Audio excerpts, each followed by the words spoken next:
Calculation करें जिन्हें मौका नहीं मिला। चिराग, ऐसा लगता नहीं है कि वो किसी दुविधा में है? वो तो उन्होंने तो अपना मास्टर स्ट्रोक खेल लिया। क्यों अवधेश जी?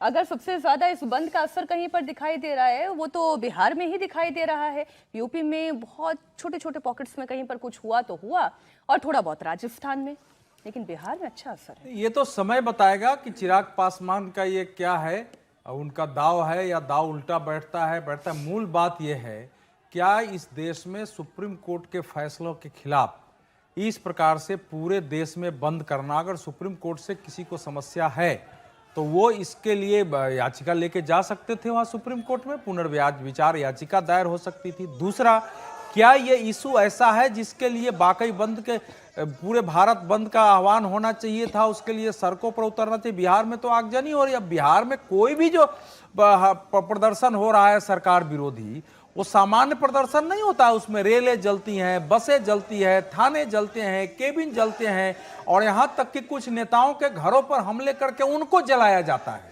तो इसलिए बिहार तो अभी एक दूसरे सिचुएशन में है वहां।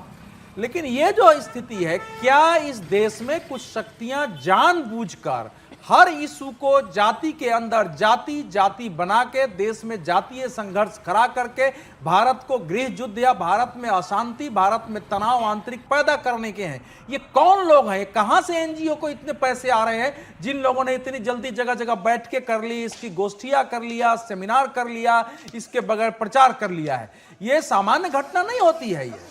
तो इसीलिए ये बहुत क्योंकि हर स्थिति में हमारे देश में देखेंगे कि नरेंद्र मोदी के शासन आने के बाद इस देश में लगा कि चूंकि हिंदुओं की बड़ी संख्या नीचे जनजाति से लेकर दलितों, पिछड़ी जाति, सवर्ण, सबके बीच एक यूनिटी हुई कई राज्यों में, और उसके कारण ये सरकार पहली बार सत्ता में आई, दूसरी बार सत्ता में आई, राज्यों में आई।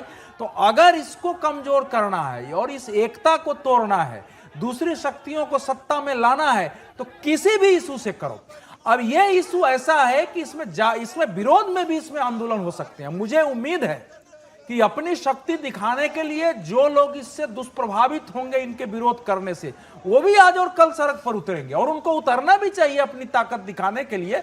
जब लोग सुप्रीम कोर्ट के एक न्यायपूर्ण फैसले के लिए, न्याय संगत फैसले के लिए, जबकि राज्यों को इंप्लीमेंट करना है, राज्यों को सर्वे करके देखना है, राज्यों को आंकड़े इकट्ठे करने हैं कि कौन सी उसमें जो जातियां हैं वो वंचित रह गई, और उनको धीरे धीरे लाने की कोशिश करनी है। अगर ऐसे न्याय संगत फैसले पर इस प्रकार से विरोध हो रहा है तो फिर जो लोग इससे प्रभावित होते हैं उनका भी दायित्व बनता है, और समाज के लोगों के लिए लगातार सचेत होने का समय है कि ये जानबूझ करके भारत को जाति के आग में नहीं। लेकिन मेरा प्रश्न तो सर ये है, हर्षवर्धन जी, मेरा प्रश्न तो ये है कि ये जो दलित वोट का नया प्रयोग चल रहा है, इससे कौन सी पॉलिटिकल पार्टी को लाभ हो रहा है या नुकसान कौन सी पॉलिटिकल पार्टी को हो रहा है? क्योंकि अखिलेश यादव तो क्लियर कंफ्यूजन में दिखाई दे रहे हैं।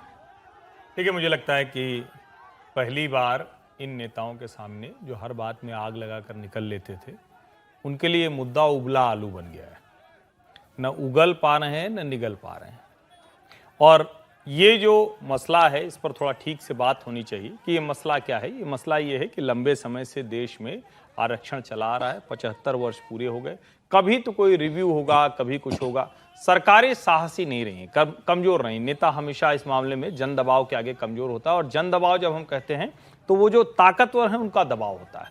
मंडल भी जब लागू हो रहा था तब जो अगड़ी जातियां थी उन्होंने खूब जमकर अपना इस तरह का विरोध प्रदर्शन किया, रुका नहीं। मायावती सर कह रही है आरक्षण की अनिवार्यता खत्म नहीं की जा सकती। मैं पूरा कर लूं, नहीं तो संदर्भ नहीं आएगा।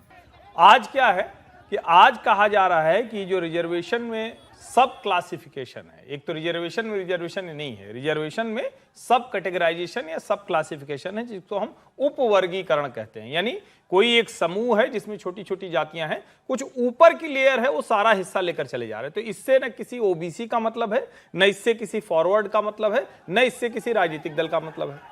अब मायावती या चंद्रशेखर जैसे लोग, चंद्रशेखर तो संसद में पहुंच गए, मायावती जी के लिए संकट बड़ा हो गया, अस्तित्व का संकट है।